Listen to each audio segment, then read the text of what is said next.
Olá, sejam muito bem-vindos. Sabe aquela pergunta que no fundo todo mundo se faz? Para onde vão as pessoas que a gente ama quando elas partem? A gente vai mergulhar hoje numa fonte que nos convida para uma jornada fascinante, que vai além da vida que a gente conhece para dentro de um conceito chamado quarta dimensão. Vamos descobrir juntos o que isso realmente significa. Essa pergunta, talvez seja a mais profunda que a gente possa fazer. Será que é o fim de tudo? Será que é um descanso? Pois é, a fonte que a gente está vendo hoje sugere que, na verdade, pode ser o começo de uma jornada nova e extraordinária. Para guiar a gente nessa exploração, nosso roteiro é o seguinte. Primeiro, a gente vai questionar essa ideia de que a vida simplesmente acaba. Depois, vamos entrar de cabeça no que é a tal da quarta dimensão e na nova perspectiva que ela traz. Em seguida, vamos mapear os diferentes níveis do plano espiritual e, por fim, vamos refletir sobre como tudo isso se conecta com a nossa jornada que não para. Então, para começar, vamos dar uma chacoalhada numa crença bem comum sobre a morte. Será que ela é mesmo o ponto final que a gente tanto imagina? Ou será que é só uma transição? Sabe essa ideia de descansar em paz, de um descanso eterno? A fonte que a gente está estudando sugere que isso pode ser, na verdade, uma espécie de programa mental. Em vez de, sei lá, um sono sem fim, a nossa consciência continuaria ali, ligadona. A transição seria imediata e a vida seguiria em um novo estado. Ok, mas como é que essa passagem acontece na prática? O material que a gente está vendo fala sobre o tal fio de prata. Pensa nele como um elo de energia, um cabo que conecta o nosso corpo físico ao nosso corpo espiritual. E no momento da morte, esse fio simplesmente se desconecta, liberando o espírito para a próxima etapa. Beleza, o fio se rompeu. E aí, para onde o espírito vai? É aí que o conceito da quarta dimensão entra na história. E para entender essa dimensão, o segredo, segundo a fonte, é olhar para o tempo de um jeito totalmente diferente.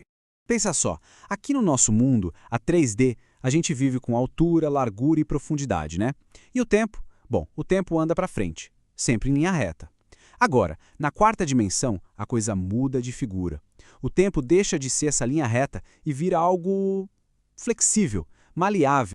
Essa analogia aqui na tela é fantástica para entender isso. Pensa na nossa vida aqui como um filme. A gente só vê o quadro que está passando agora, e fica esperando pelas próximas cenas. Já na quarta dimensão, é como se a nossa vida fosse um livro aberto. Você pode ir para qualquer página, passado, presente ou futuro, a hora que quiser. E as consequências disso são gigantescas, né? Imagina só, segundo essa visão, um espírito não só lembra do passado, ele pode reviver aquilo. Ele não só imagina o futuro, ele consegue visualizar vários futuros possíveis, várias realidades ao mesmo tempo. É um outro nível de percepção.